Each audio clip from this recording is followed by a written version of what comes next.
Assalamualaikum warahmatullahi wabarakatuh.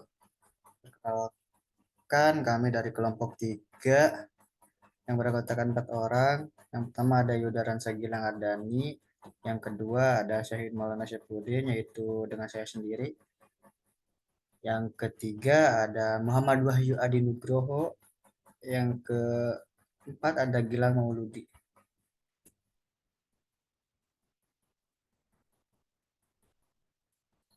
Oke, langsung aja ke penjelasannya. Pertama ada konsep basis data terdistribusi. Apa yang menyusun suatu database terdistribusi? Yang pertama ada koneksi dari para node database di atas jaringan komputer. Yang kedua ada interrelasi logis dari para database yang terkoneksi. Yang ketiga ada kemungkinan tidak adanya homogenitas antar node yang terhubung. Sistem manajemen basis data terdistribusi atau bisa disebut DBMS. Yang pertama ada sistem software yang mengelola suatu database terdistribusi. Oke, untuk yang kedua konsep basis data terdistribusi lanjutannya ya ini. Ada local area network, hubs atau kabel menghubungkan situs-situs, jaringan berjarak jauh atau WID area network, koneksi jalur telepon, kabel, kabel atau split. Terus ada topologi jaringan mendefinisikan jalur atau path komunikasi. Terus ada juga transparansi, yaitu menyembunyikan rincian implementasi dari pengguna akhir atau end user. Terus di sini ada transparansi. Tipe transparansi, di sini ada beberapa tipe transparansi ya. Yang pertama ada transparansi organisasi data. Di sini ada dua transparansi organisasi data, yaitu ada transparansi lokasi dan transparansi penamaan atau naming. Terus juga ada transparansi replikasi. Terus ada juga transparansi fragmentasi. Di sini ada dua ya, fragmentasi horizontal dan fragmentasi vertikal. Terus juga ada transparansi desain dan juga ada transparansi eksekusi. Jadi untuk selanjutnya ada database terdistribusi. Di sini ada berbagai-bagai kota ya dari jaringan komunikasi. Ada Chicago yang yang kantor pusatnya, terus ada New York, ada Atlanta dan San Francisco, terus ada Los Angeles juga.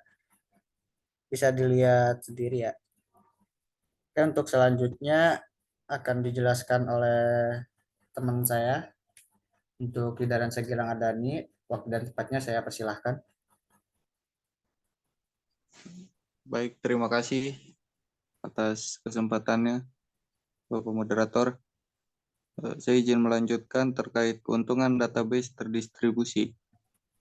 Nah, yang pertama, meningkatnya kemudahan dan fleksibilitas pengembangan aplikasi, yaitu pengembangan pada situs-situs yang tersebar secara geografis. Kemudian yang kedua, ketersediaan meningkat, yaitu mengisolasi kesalahan pada situs asalnya saja. Kemudian yang ketiga, kinerja meningkat, yaitu lokalisasi data.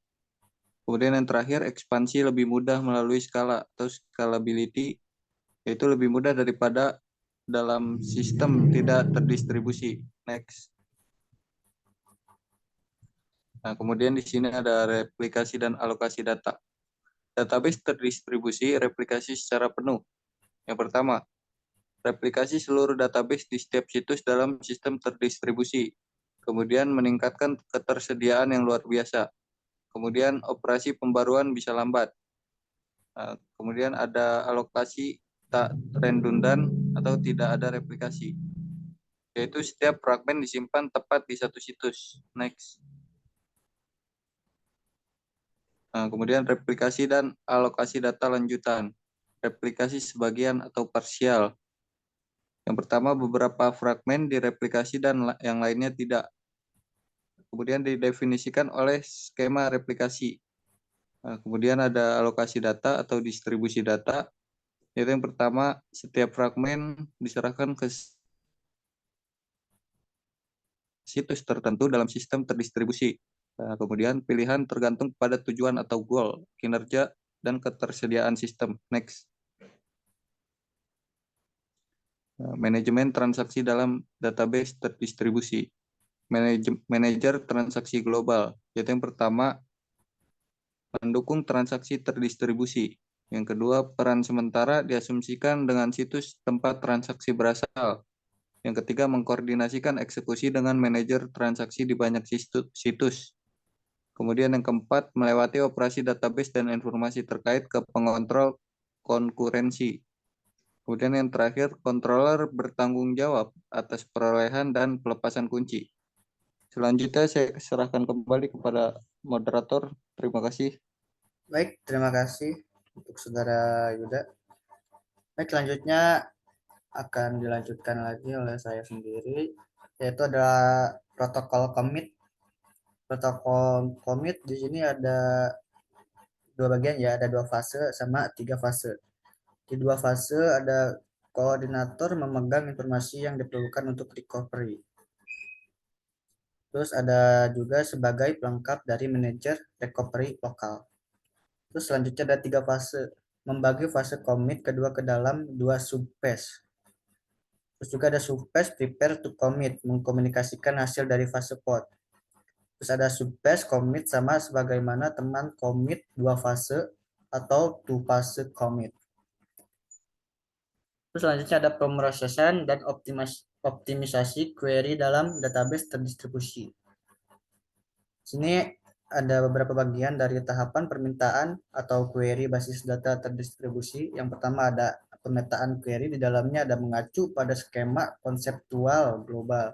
Dan yang kedua ada lokalisasi, di dalamnya juga ada memetakan query yang didistribusikan untuk memisahkan query pada setiap fragment.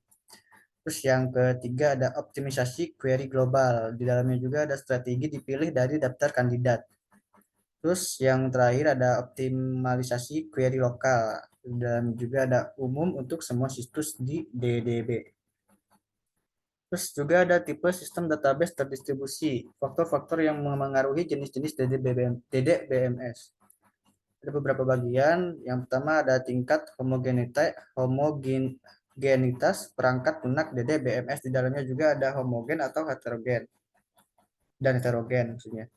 Terus yang kedua ada derajat otonomi lokal. Di dalamnya juga ada tidak ada otonomi lokal, dan yang kedua ada sistem multi database memiliki otonomi lokal penuh. Dan selanjutnya ada sistem basis data federasi atau bisa disingkat FDBS. View atau skema global dari federasi database dipakai oleh aplikasi. Baik, sekian dari kelompok 3, kurang lebihnya mohon maaf. Saya tutup. Wassalamualaikum warahmatullahi wabarakatuh.